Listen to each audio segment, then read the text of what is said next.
L'Associació Amics de Sant Aniol de Guja va ser reconeguda divendres al vespre amb el 17è Premi Banyolí a l'any per als esforços que ha portat a terme l'entitat per recuperar i rehabilitar l'antic refugi de Sant Aniol de Guja. Durant l'acte celebrat a l'auditori amb l'assistència de més de 220 persones i presidit pel conseller d'Empresa i Treball, Miquel Samper, també es van lliurar els premis a la trajectòria, a la millor iniciativa social i a la millor iniciativa empresarial a Jordi Gimferrer, Dolors Terrades i Tecma Aluminium, respectivament. Constituïda oficialment el novembre de 2010, l'objectiu de l'Associació Amics de Sant Aniol de Guja és i ha estat vetllar per la zona i en concret la seva ermita i paratges adjacents, mantenir ben viu l'Aplec i restaurar l'antiga rectoria com a refugi per excursionistes. Tots els seus esforços, basats en el voluntariat, han vist els seus fruits aquest 2025 després de més d'una dècada de treballs. El passat mes de juny, coincidint amb l'Aplec anual, es va inaugurar el refugi. Quim Oliver Xari parlava durant el seu discurs d'un somni col·lectiu aconseguit. Creiem que és de llei moral fer extensiu aquest reconeixement a totes les administracions, empreses, entitats, comerços que ens han donat suport.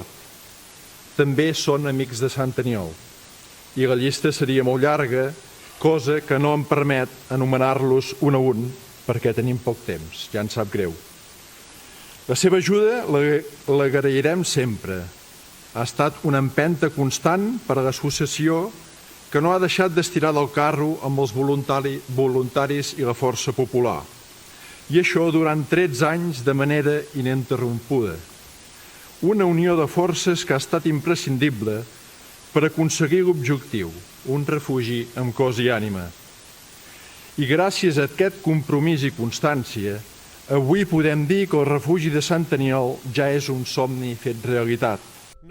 El premi a la trajectòria va recaure en Jordi Gimferrer, nascut a Banyoles l'any 1933.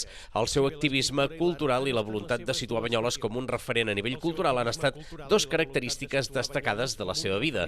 Com a pintor, Gimferrer va formar part del grup avantguardista Cicle d'Art d'Avui i a Banyoles va cofundar el grup d'artistes Presència 63 i també va intervenir en altres organitzacions culturals de la comarca, com la Llotja del Tin o el Club 20. A la vessant d'escriptor, durant anys va dirigir la secció d'art de la revista de Banyoles i ha col·laborat en publicacions com Presència, Canigó, Recull, Papers d'Art, així com en diverses edicions bibliogràfiques de museus i catàlegs de galeries d'art. Al desembre del 2022, Gimferrer va donar a la ciutat de Banyoles 131 obres d'art de la seva col·lecció privada i de la seva família, que es podran veure a partir de l'any vinent al Centre d'Art Col·lecció Gimferrer de la plaça Major. Gimferrer agraïa el que entenia que era un reconeixement a aquesta donació i confiava que suposi un impuls per la ciutat, com ho va ser l'obra de Dalí a Figueres. Nosaltres aquí a la comarca del Terra Prim no tenim cap Dalí, però tenim un grup de persones que treballen desinteressadament per augmentar la capacitat intel·lectual de Banyoles i que redundarà també en un increment de l'economia local. D'altra banda, Dolors Terrades va rebre el Premi a la millor iniciativa social, professora de Geografia i Història a diversos centres de formació professional, ESO i batxillerat. Des de 1994 participa en el moviment social Banyoles Solidària. La guardonada destacava el paper que juguen les empreses com a motor econòmic de la comarca i demanava que ningú vegi malament que vingui gent de fora Banyoles, ja que és un signe de prosperitat. Realment les empreses banyolines han estat un motor molt important. Sense elles no hi hauria vingut tota la gent que ha vingut a Banyoles.